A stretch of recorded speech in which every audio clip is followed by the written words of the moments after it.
All right, it is Monday, November 10th. I'm here with Sunny Hostin, and she is fired up. I am. The Democrats are feckless. That's not great. Feckless. Yeah, you Pathetic. Schumer's got to go.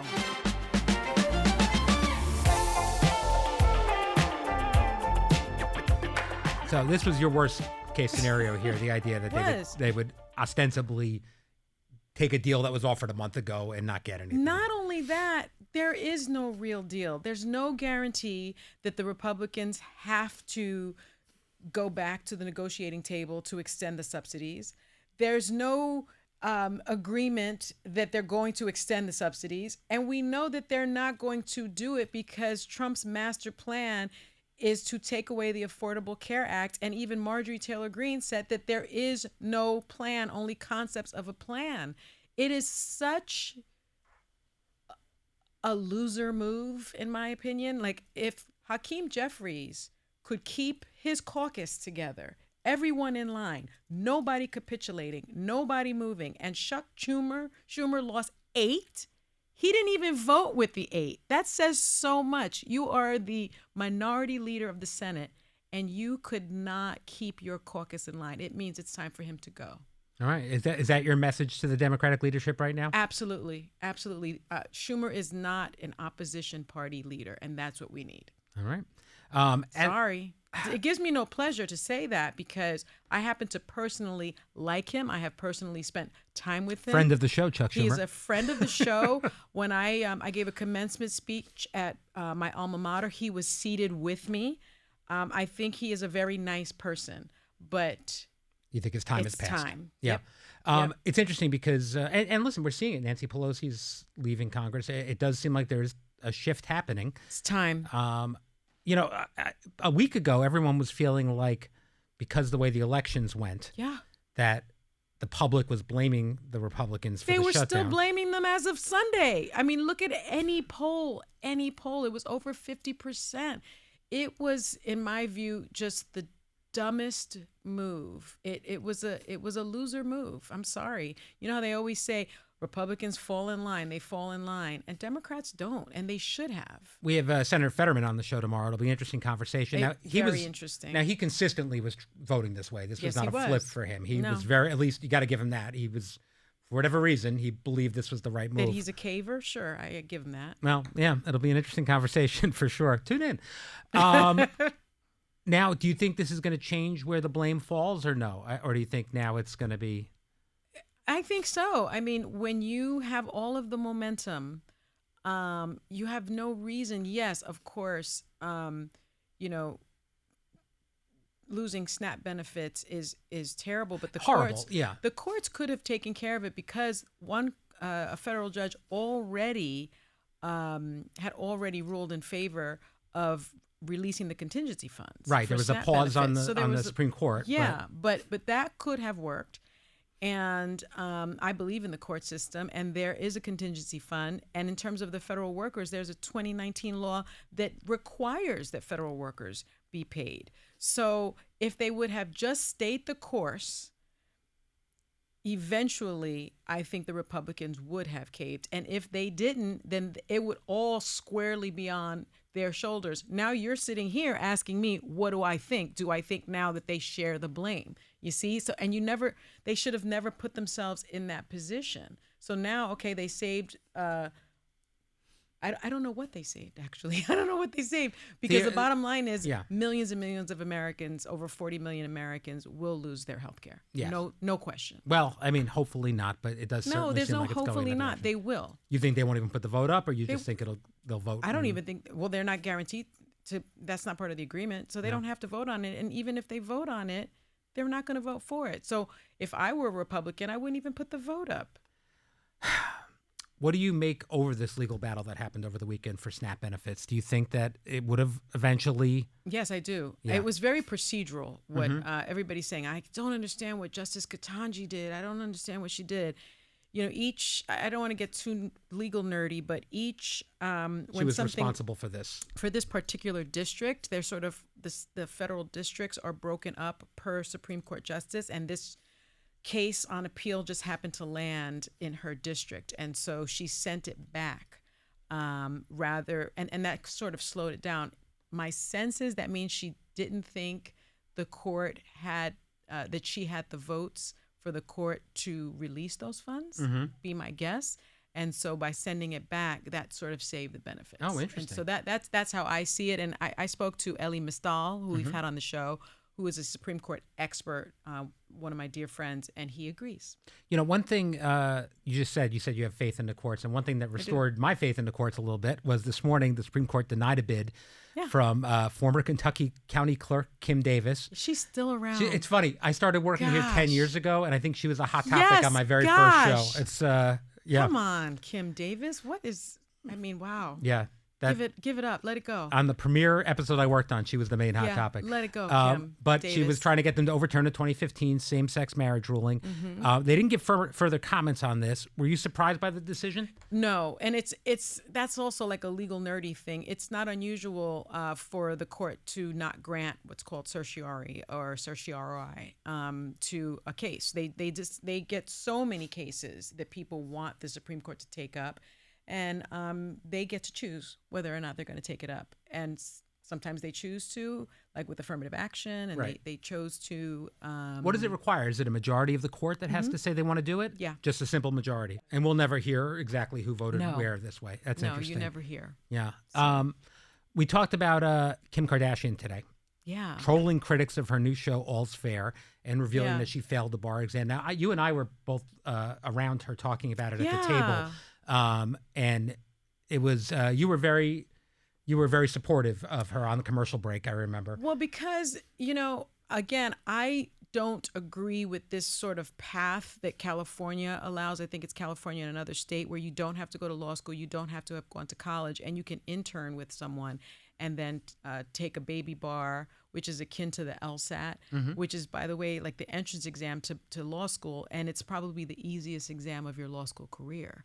And then you, after a certain amount of training, you can sit for the bar.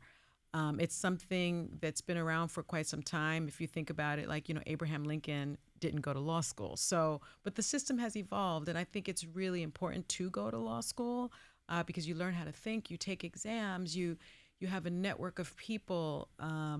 There are clerkships, judicial clerkships afterwards. It's, I don't know that I would want to go to a doctor who, interned somewhere but didn't go to medical school.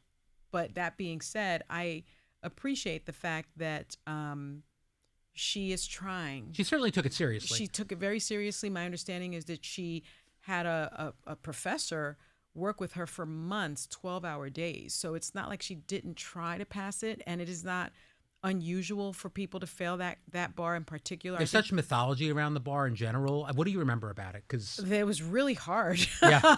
And I've taken several because I'm admitted in 4 different jurisdictions. Wow. And so I've taken 3 bars and then waived into the District of Columbia bar.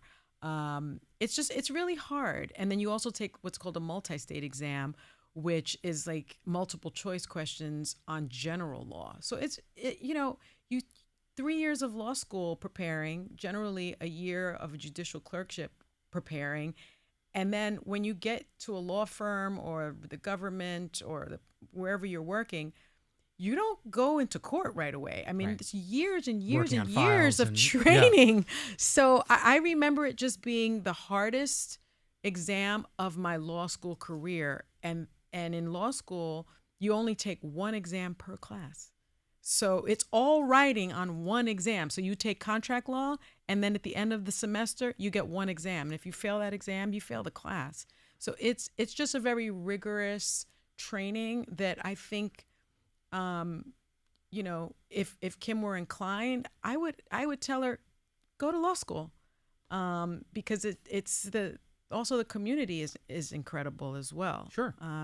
So I wish her well. I really. I think she's probably pretty disappointed. I don't like that they make it public who passes the bar and who fails the bar. They did that when I was taking it, and I didn't like it then. And I would also just say, I think this time around only 63% of people passed the California bar. It's usually a little bit over 60%. So she's in good companies. Yeah, that's really hard. Almost half don't pass it. Wow. And New York is about the same. Almost half don't pass it. Most of what I know about it comes from TV shows and John Grisham novels. It's hard. Yeah. It's. I mean, you just feel sick, and it's a timed exam. You have like 3 hours, and Right. you're like your job.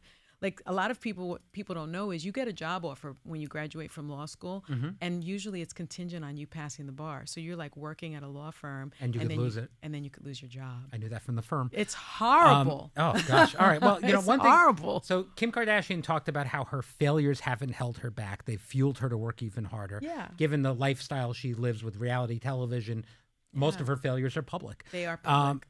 We've talked about you've had these sliding door moments, but do you have failures in your past that led you to where you are? So many. I got fired a lot, like Joy. Really? Yeah, I got fired from Fridays.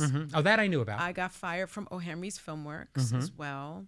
I got fired from CNN also, or my contract wasn't renewed. They went in a different direction, which means I was fired. Sure. Yeah, there was one law firm that I worked at. I didn't like them, and I don't think they liked me, and I only lasted in one section, and then the head of that section asked that I be transferred out. So yeah. For those who don't remember, why did you get fired from Fridays? Well, Fridays was a unique situation because I had gone out partying with my friend Kathy, and we drank a lot, and I was very hungover. But I had the brunch shift, and they had these blueberry blintzes on the menu, and the blueberry blintzes were carried on adobe platters that were very heavy. Sure. And I was, like I said, a little hungover, and I spilled the entire dish on a man in a white linen suit. Oh, that's rough. And he complained. And demanded your firing? Yes. Do we know where he is? I feel like you would attract him. Yeah, I offered to pay for his dry cleaning, and that wasn't enough. But I also had given them poor service up until the dropping of the plate. Okay, well, I deserve to be fired. I think so. I do wonder if he has any recollection of who you were now. Yeah. But by the way, I was a short order cook in law school. I worked at Bonnie Dunes in South Bend, Indiana, and I was a waitress, and I was damn good at it. So I'm actually a really good cook and waitress. It just was the hangover situation. I got fired from the movie theater I worked in. Why? I might have stolen nachos from the concession You stand. see, I'm not a thief. No. I'm just maybe drunkard. Yeah, like there was like a big thing of nachos. I might have helped myself to them. It's fine.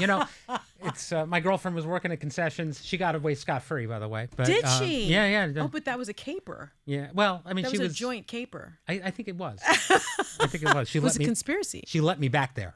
That was the thing. But anyway.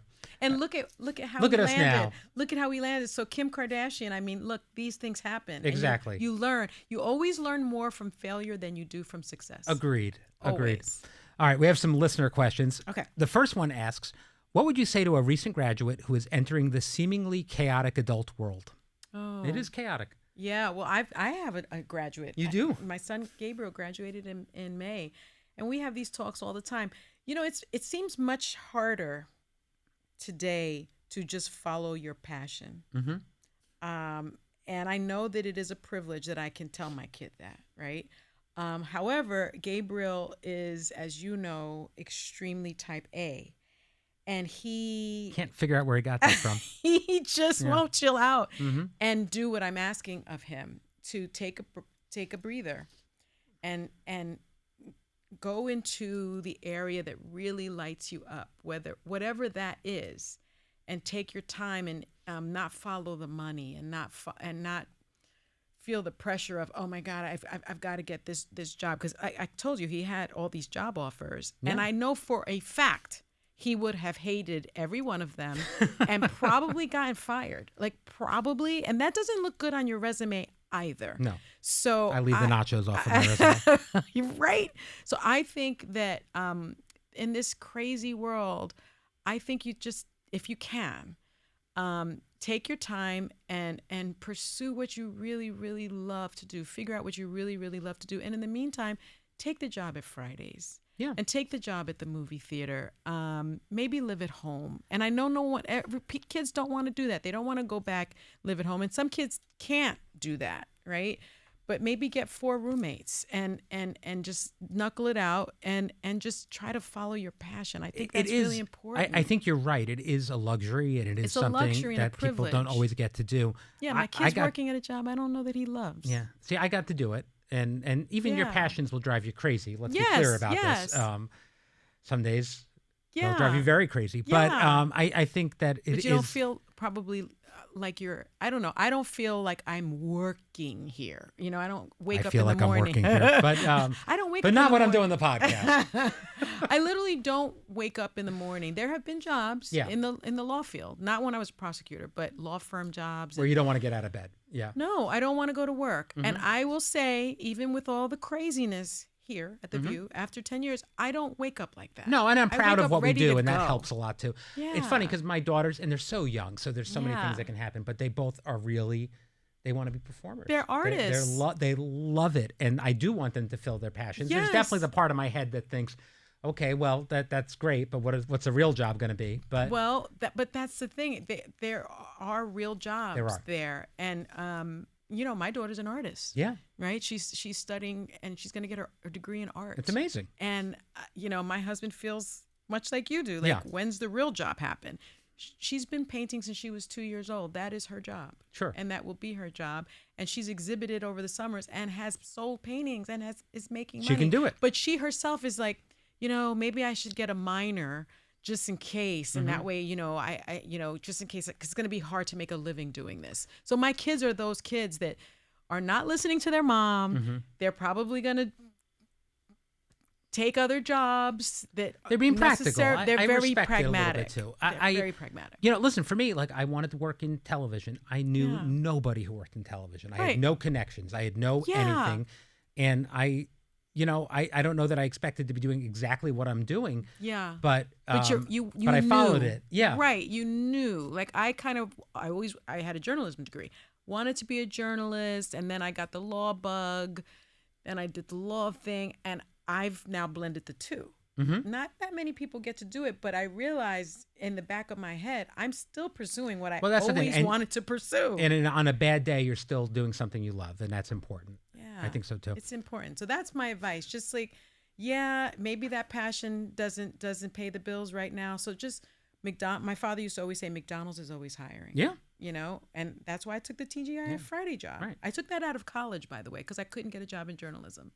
Exactly. That's what I did. Yeah. Well, and you persevered, and I think that's really the most important thing. I did. You know, I got a lot of little side gigs. All right. Well, before we go, it's November already, which is crazy. Crazy. I have Christmas lights on my house. Yeah, yours are a little early. Yeah. I love Heather, but they are slightly early. More than a little early. I don't think you can do the Christmas lights, and people are going to disagree with me, until the day after Thanksgiving. I agree with you. I've been overruled. Because then it's a full month. We're the weird people in my neighborhood now. I know people are talking about us, but everyone's getting into holiday shopping mode, which I think is okay this early.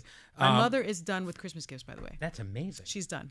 Well, we had a viewer deal today. We had we have a viewer deal often, but we started with the hard to buy holiday options for people on your list, and we had knives in the segment that you were obsessed with. It's my favorite cutlery set. It's the French Farm knife sets. I actually just got on my phone and I ordered extras. I love that you order from Viewer Deal legitimately. Oh, I order Viewer Deal all the time. Yeah. If you see me excited about a product, it's because I really believe in it. Like and the French Farm knife sets I love. I also had we also had the Jetti weighted vests, and I love them because as you get to be bigger ages. Explain the weighted vest thing to me, please. It's really I don't great. Get this. So it's a vest that you put on, and they have little weights in them. So remember, people used to kind of walk around with dumbbells in their hands. Now you just put the weight on, and you can go all the way from like 5 pounds to 40 pounds. I tried the 40 pounds. It was a little too heavy, but I walk 3 to 5 miles a day, and I put my weighted vest on. It adds weight. It adds resistance, and it helps with your bone density. It helps with building muscle. It's really important, and orthopedic surgeons will tell you that it's really important to walk with a weighted vest. Running, no, because as you get to be bigger ages, it's a little tough. But Manny gave me a weighted vest, I think last year, And I've seen a difference in my And there are workout. people doing this, like doing chores at home with these things, like just I their don't the do normal that. things. Yeah, a lot of people do that. Yeah. You do Actually, chores? Gabriel does that. He wears a weighted vest around the house. I don't do that, but every walk I do have a weighted vest on. And what's nice about the weighted vest that we had, the Jetti weighted vests that we had on View Your Deal, is that they're lighter than the one that I have. Like Manny got me like a dude's weighted vest, and it was like 40 pounds, and that's like heavy. All right. Well, I mean, these were like I think up to 20, which is great. Always a good thing, but around holiday stuff, I think it's really helpful. Oh, for people. it's perfect. I saw they had the motorized inflator for things. Oh, that's a good one too. That's a tire inflator. I have one of those things in your car. In my car, I also use it for like in the summer. I use it to blow up your bike. Yep, and for like inflatables for the pool. You can do all those things. I haven't used it for that. I've used it for the bikes. I've also gifted it to Gabriel and Paloma because I don't want them. I mean, they have AAA, but I don't want them to get caught somewhere and not be able to reinflate their tire just so that they can drive to a gas station. So I think that's a really good gift. I also have autographed footballs that are starting to deflate, and I can use it for that. So there you go. You do. You know what? I have something to give you. I have an autographed New York Giants photo of a catch that a friend of mine gave me. And was it the helmet catch? Or was it Odell Beckham doing the one-handed catch? It's the helmet catch. Oh, one of the greatest moments of all time. Yeah, I was on the sidelines for that. It's helmet catch. That's so I'm amazing. going to give. Gabriel was giving it away, and I was like, I think Brian Teta would like that. Yes, he will. Yes, he will. David Tyree. Yes, 100%. All right. Well, going back, there's a lot more to shop at viewyourdeal.com. So check that out. And that's all the time we have for today. Get those knife sets, man, Brian. I'm on it. Yeah, I'm on it. They're All right. pretty. Thank you for joining me today, Sonny. Thank you. Tomorrow I'll be back. Oh, we got another pairing, Joy and Alyssa tomorrow. This will be good. We'll see you then after the John Fetterman interview. So we'll see what they have to say about that. That's going to be interesting. All right.